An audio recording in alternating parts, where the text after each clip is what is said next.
Oh, here we go. New Jimmy video. Okay. The video making world, as well as my own community. It means a lot that so much of you are showing up to watch these projects that I've poured hundreds and hundreds of hours into. So I mean it, just this once. Thank you. I wanted to create this little interlude episode to talk about a few things that didn't quite fit the theme of a progress series. I try and yap about things when I can, but I really want to keep the flow and the pace. I know these videos are long, so I'm gonna pause, take a step back, and look at what we've done so far. I want to talk about WoW Classic as a game. I want to talk about the hardcore experience as a new player. Let's just hang out. What else are you're doing? Nothing. I know you have nothing better to do. And I also want to touch on some behind the scenes stuff, because there's been a lot of talking about these episodes take too long. The new season's going to start before the series is over. I want to talk about that. At the end of episode 4, I ended at level 32, which I know is not exactly the halfway point when it comes to character levels. In terms of this OnlyFans Hardcore Classic series, I would say we're probably around 2/3 of the way done. I'm not 100% certain on that, but chances are I'll probably have another 2 episodes of the series. I found a chalkboard, it's very real. Allow me to teach you how to make a World of Warcraft video. Step 1, stream. Very big step, do not skip that one. Step 2, play World of Warcraft while streaming. Step 3, hire an editor to download your VODs. Have them roughly cut up whatever happens on your stream. Step 4, have them upload whatever they created, collect all the money, and offer to give them a percentage of whatever revenue they generated. Step 5, return to step 1. This is the gold standard of how to make a World of Warcraft video in 2025. But me, well, I hate money. So I don't follow that. Let me give you a little peek into what I've been doing. So I streamed a lot from November to February. Every stream I did is currently stored on a hard drive, both in the form straight from Twitch with my webcam and also a form without my webcam. And rather than have someone else sift through all of my hours of footage like a smart person would, I watch it myself. I play WoW and then watch myself play WoW. I experience everything I do in this game twice. I usually find a good start-stop of each episode, weeding out the things that might not fit, not funny enough. And after watching these clips over and over again, I start to lose touch with reality. I can't comprehend my own clips anymore, so I have to step away from it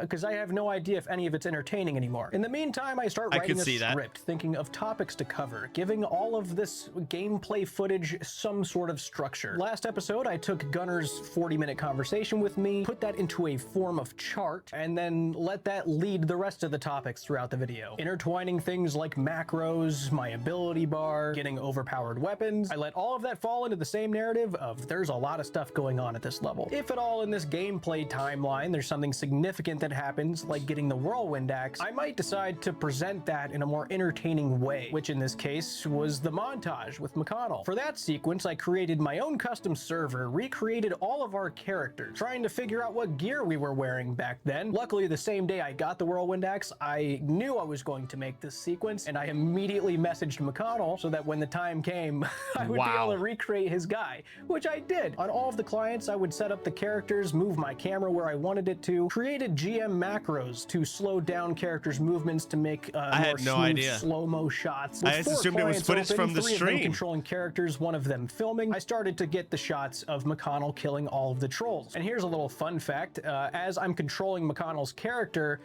back over on my camera client, every time I strafe with right click, the cursor suddenly pops up on my camera client. I don't know why, and I would have to take a still of that shot and mask it. I plan on continuing the montage all the way through the Cyclonian with cinematic shots, setting it up. But it turns out that whatever version of vanilla I'm running on this custom client, the Cyclonian has learned how to swim. So I couldn't recreate it. I just had to use the real footage the whole way through, which I'm fine with. It turned out great. I come back to finalize the script of what I'm going to be talking about up here in front of the green screen, which is actually not a screen at all. It's a wall. I painted my wall green. That's a power outlet. I usually mask that out so you don't see it in every shot. And that is a painting that Flutton painted me of our rat Tex, one of my favorite paintings. I'd say the average recording time in front of a green screen is anywhere from 2.5 to 4 hours, depending on how much I screw up the lines that I wrote. And then I pull all of the green screen footage into Premiere into its own sequence, cut all of it up. I'll usually get a few more relevant B-roll shots, just kind of roam the world, see if there's anything interesting. The intro sequence for episode 3 of my guy walking was about 55 minutes of footage total. After all of that stuff, I compile it into some form of structure, making the skeleton of the video, inserting my green screen footage around the areas that are relevant to whatever I'm talking about. I spend hours and hours sifting through licensed music. Many of the gold standard editors I mentioned before are well aware of this process of mine, since they usually have to use the YouTube AI tool to get rid of that music I select so that they can continue to monetize the video of their guy watching the video. You guys are champions, you know that? And then once I have everything ready to go and I export the video ready for it to be seen by everybody, I spend about a day panicking, thinking about what thumbnail and title to use. I'm panicking right now thinking about what I'll title and thumbnail this one. And then finally I get to publish the video and let everybody talk about how long it took to get out. Hope this sheds a little light on why these take a little bit. I make these videos with love. I want these videos to be something that all of you can come back to and watch over and over. Because I know what those kind of videos mean to me. I personally have videos that I return to over and over again because they're super entertaining, or they're comforting, or they're inspiring. I want to do my best to create those kinds of videos. And to all of the WoW reactors out there, I know it's a big part of the culture. You are more than welcome to react to anything I make. I'm a sucker for watching a chat while my video is happening. It's my weakness, and I encourage you to take advantage. I watched his video when I just went live, so you're all just dead. Oh, he's gonna go over to the VOD, and everyone's gonna be like, "Well, no one cares, no one's talking." Same shirt. I have 5 shirts. All right, it's not the craziest thing for me to be wearing the same shirt. I literally have like 5. Of that. And a very special thank you to Guzu. I spend a lot of money licensing music, and without fail every time, Guzu has kept the integrity of the video intact and let the licensed songs play, so he doesn't get to monetize his reactions of my videos. It means a lot to me that you're keeping my video the way that I intended people to see it. But I just wanted to talk about this because I just saw so many comments that I was 6 months late. I hope you guys have a little more understanding of why it takes me so long. But enough of that. Let's talk about World of Warcraft. World of Warcraft Classic.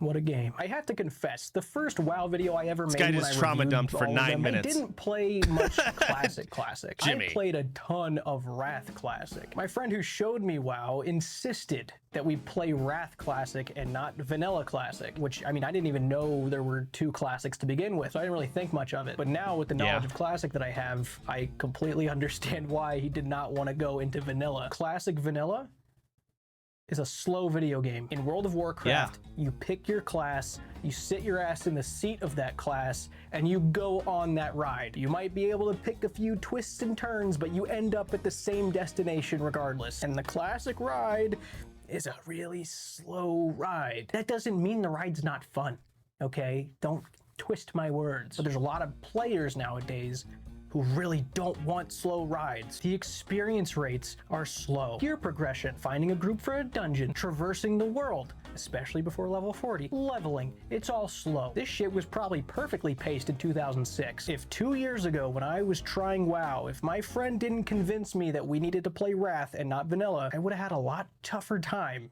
getting into WoW, because it was my experience in Wrath that inspired me to look at the other ones. I was not expecting there to be that much of a difference in pace between the 2 classics, but it's a big difference. And don't get me wrong, there's a trade-off with a game being slow. Getting new gear, hitting level milestones, they have a real sense of achievement in them. But let me tell you, there's a few times during this journey where I was just thinking to myself, why the hell are we not leveled up yet? There's no way that quest did not get us the level we needed. It felt like my XP bar was frozen sometimes, glitched out. It just wasn't moving. I felt a desire to go fast a few times, and the game never gave me that luxury. And when I'm talking about all of this, I'm not talking about the hardcore aspect. I don't want to bring the hardcore factor into the discussion about how slow this game is, because that's not really fair. That's a self-imposed restriction. Hardcore has nothing to do with the slowness. That is a whole different thing. Granted, hardcore was the only version of Classic I was going to be playing for the Only Things event, but I'm not going to sling the word hardcore around and talk about how slow it was. It's just a matter of XP per mob, XP per quests, quest progression, where it sends you in the world. Watching all my footage back, I still can't really grasp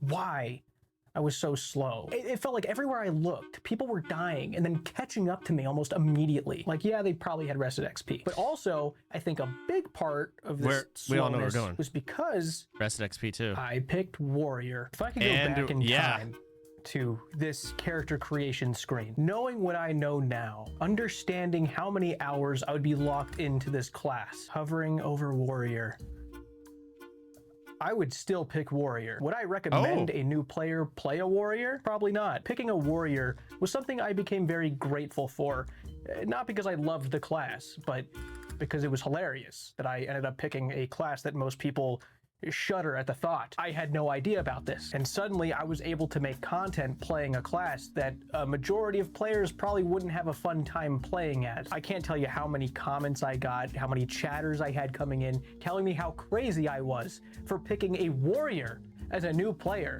on the hardcore server. People were flabbergasted at this decision of mine. Yeah, I'm a real crazy guy. On the hardcore server. What are these? What the hell is this? They're like covering up the cast bars. People were flabbergasted at this decision of mine. Yeah, I'm a real crazy guy. That's what it was. What add-ons does this guy install? I played solo. And very recently, I was curious about this. Thinking back, looking back on all my swing timer? I wanted to understand really how risky it was. I went on to one of the normal classic servers where I could die as many times as I wanted, made a Warrior, and started leveling. And it's safe to say, it is absolutely as fucked up as people told me it was. I died so many times, it's actually insane. Being a Warrior is terrifying. Wait, what did you say? People told me it was. I didn't record myself leveling because I didn't think I'd ever need it. You will have to believe me that I died on this game a lot. Died so many times, it's actually insane. Being a Warrior is terrifying in hardcore. I have little to no tricks up my sleeves when it comes to getting out of shitty situations. The first 32 levels of a Warrior didn't really go how I expected it to go. I wasn't completely oblivious to the fact that I would probably be asked to tank as a Warrior a few times. I do have a smidge of World of Warcraft experience to kind of understand that Warriors are sometimes tanks. What I didn't know is that in Classic, at least from levels 1 to 59, Warriors are tanks. I did not expect that part. That was a little bit of a shocker to me. Tanking is a very intimidating concept to me because there's this new pressure of knowing the dungeon. You have to be first. You have to be leading. So if you go into a dungeon and you have no idea where you are, what to do next, but everyone has insisted that you tank, it's a little bit of a freak out, a little bit of a panic session. Because I know it shouldn't be, but it just feels kind of embarrassing having to ask for directions as a tank. You're supposed to be the guy charging in, leading and protecting people. And you're like, which way do I go? What is it, left or right? I don't want to ask if it's left or right if I'm tanking. I love social anxiety. It's fun. You guys should try it. You guys are watching a WoW video. You guys probably try that all the time. If I was a DPS, I would hate having a tank who was me. But I wasn't gonna just kill my character, start a new one with a different class. I put myself in that position, so I had to see it through. I did eventually get very comfortable using Warrior abilities. Getting that Bartender 4 add-on was a huge bonus. I figured out what was comfortable for me, and it was fine. I will say I did feel incredibly useless up until I got the Whirlwind Axe. That made me feel like I was finally playing the sweeping video game. strikes. Playing a Warrior was cool though, because no matter where I went, everyone kind of it's not just Whirlwind Axe. It's Whirlwind Axe with sweeping strikes. Not because they respected me as a person, but because they'd see me, a warrior, walking around and think, wow, I'm glad I'm not them. Luckily, it turned out that it wasn't really a huge deal to tank at these early levels. I did fine, I think. Just the early game, these first 32 levels, it's still very cozy. It's more relaxed. It's why I created the chart with the casuals and grinders. It's really interesting looking at all the comments, this big argument over, you know, who's a casual or versus new player, what that word means. To clarify, I more so mean people who are really interested in the early game, but once shit kind of starts getting a little too grindy and time consuming, they kind of want to just do something else. You know, there's no more running around, fucking around with people during quests and proximity chat, role-playing. I mean, you can, He's but not wrong. It gets a lot riskier and the stakes are a whole lot higher. A lot of the people I was playing with stopped playing entirely. The entertainment came in other forms, but good God, that first initial section where everyone was kind of just relaxed and having fun, that was the best part of OnlyFans by far. I love the early game, not just in WoW, but in a ton of other games. I love the low levels. I love the community that comes along with the low levels. I find myself constantly going along with whatever content I'm doing and then deciding, what would this be like if I was a different class? What would it feel like if I was casting spells instead of swinging a sword? I believe some MMO communities call this an altaholic. I remember, Baldur's Gate. I remember a lot of people were upset with me that I was like so adamant that no one cares that you're good at the game. But the reality is, content-wise, no one cares that you're good at the game. And so the RP made it so much better. But it sucked because it's like there's no way to maintain it. There's no way. Once you get like past level 40, number one, everyone's really stressed out. They're high strung. They don't want to die. Not just because they don't want to die, but also because it's like, well, fuck. This is my job is to make content. And if I die, there's no way I catch up and I'm fucked. So the RP just slowly, it had to die out. I tried to keep it alive as long as I could. Thank God for Viki too. Gate 3. I don't know how many hours I have on that game. I'll put it up. I'll go find it. I have not finished the game. I have yet to finish Act 3 because I usually get to Act 3 and then I decide. He's just like me, for real. More fun.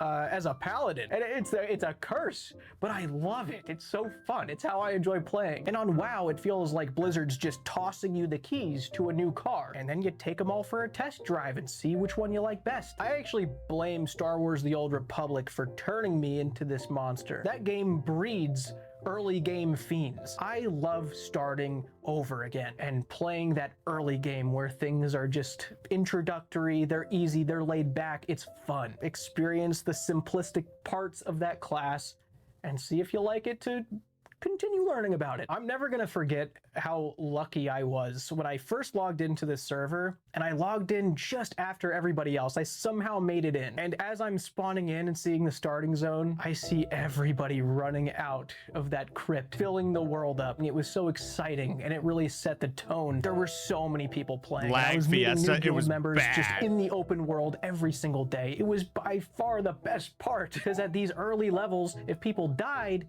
they weren't far enough in to be completely discouraged to stop playing. Before this, my early game experience was just, Elwyn Forest, Westfall. I had never been to Brill or the Undercity, Barrens, Duratar. Those were all new zones for me. But I ended up really liking these areas, and there were so many little things about them that made it even more exciting because it was a hardcore. He hasn't seen the Alliance like side. Getting to the dead mines. Now that I think about it, I think when I was younger, I did reach level 60, like kind of near the end of vanilla, but for basically most of vanilla, I made, how many twinks did I make?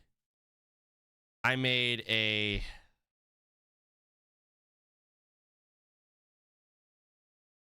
3 19 twink rogues. I made 2 19 twink hunters, 19 warlock. I made a 19 shaman, a 29 rogue, a 49 priest, 39 rogue, a 19 druid, did I type warlock? I did. I think that was it. I made this many twinks. So basically, if you don't know what a twink is, it's where you literally stop leveling at a certain level, just so you can queue battlegrounds, because battlegrounds are like level 10 to 19, level 20 to 29, level 30 to 39. So you stop at level 19 or 29 or 49. So you're the highest level in that battleground. And then you get like the best gear you can possibly get at that level. And then you just go slap people in battlegrounds. And you would think, who cares? There's no rating to that. No one cares. I was going through puberty, and I actually was talking about this to someone at the whatever kick party yesterday. I don't know how it got brought up. I would punch my monitor when someone stole a killing blow in a random level 19. Like, I would get up from my chair, I would take my mouse, I would slam it as hard as I could with some shitty Best Buy mouse, and then I would stand up from my chair and I would literally summit the fuck out of my monitor multiple times. Like, I actually beat it to death, and it kept working. The monitor was no longer on a stand. It did break off of the stand, but I could still just lay it against the back of my cupboard. Insanity. But I cared that much. So, and also monitors were way more durable.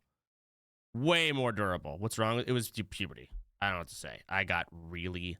I don't know the last time I felt that bubbling anger. Mario Kart doesn't even come close to how angry I got. Was it a bot? It was not a bot. It was like a flat... It was flat screen, but it was like one of those thick, like, big-ass, thick, flat screens. I don't know. Either way. Point is, I'm trying to get at here is, even back in 2006, early game was a lot of fucking fun. Also, my brother kept deleting my characters if I got past level 30. We shared an account. So that's why it took so long to get fucking 60 and I just gave up, but whatever. Oh, I muted it. Whoops. Swimming through the treacherous areas. It felt like I was a little kid again, sneaking through an area I knew I shouldn't be. One of my favorite parts that I noticed about the WoW Classic community, they all have these folk tales, these urban legends for you to watch out for as a new player. Town myths that have only been seen by the elders of this world, like the son of Aragorn roaming the roads of Silverpine Forest, the elite mob that is certain death if he stumbles upon you, or that area in the Barrens that would spawn a bunch of horse people if someone was doing the quest over there. And if that didn't get you, that Alliance Patrol, that mysterious, terrifying Alliance Patrol would find you. Even when I played normally, not on a hardcore server, when I was Alliance, I heard all about this Stitches guy in Duskwood, this roaming, scary guy, and sure enough, he showed up. He was the scary thing that I saw with my own eyes. Some mythical, scary crocodile in the canals of Stormwind. All these things that you really hope you didn't see because it's hardcore, but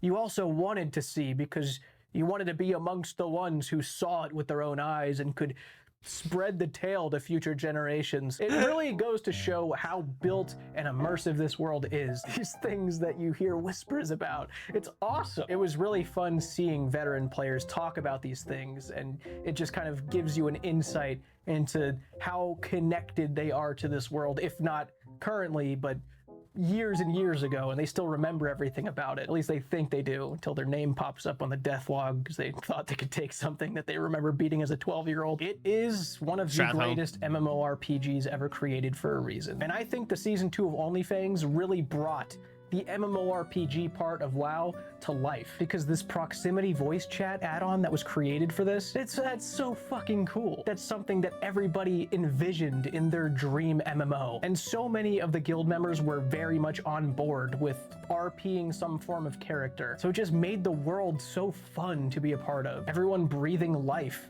into what was already an immersive MMO world. And one of the biggest perks to this proximity voice chat and making the world feel alive that's Expedition 33. That it distracted everybody from this gameplay loop, which becomes the sole reason you're playing WoW after a while. Do quests, get better gear, go do the good part was coming in, that's crazy. Get new gear in the dungeons, and then move on to the next dungeons and quests so that you can get better gear. All the way until you get max level, where you can continue doing dungeons and raids for more gear until you get the numbers that you want, which you won't, because you'll never be happy. That gameplay loop was put in the background, and all of the role-playing and the guild was put to the front. It was what made those first 32 levels so unforgettable. Gathering around campfires in the middle of Thousand Needles, running around in the Barrens with Dr. Bones and Professor Mobius to help them with a quest, sporadically meeting a stranger. What I feel like he's trying to prep his audience for, like, the other videos after level 32. Like, hey guys, I know the other videos were fun. Just letting y'all know that in the last video, I got level 32, and it's way worse from here. Just letting y'all know. What is this troll on the road who would unknowingly go on to become a core part of your group and adventure with you for hundreds of hours. And then the company behind one of the greatest MMORPGs catching wind of this moment and animating it to immortalize this little blip in World of Warcraft's 20-year history. I can say with confidence that these first 32 levels were some of my favorite times ever playing video games in my life, and it showed me what all of this is truly about. Thank you guys for being a part of this with me. But we're not done yet. I just wanted to take a second to look back on what has happened so far. What about the other 28 levels, Jimmy? Videos, after the finale. So if you guys have any questions, feel free to leave them below. Ask me anything, discuss anything, and I'll look through everything. I'll compile a bunch of stuff, a bunch of different topics, and we'll just discuss them because I love doing this. I can't give a set in stone date for episode 5 yet, but I'm gonna be working on it, so it'll be there when it's there. I'll try and finish before season 3 of OnlyFang starts. I don't know. I think that's all I got for now. But again, thank you guys, and I'll see you soon. That was a sweet video.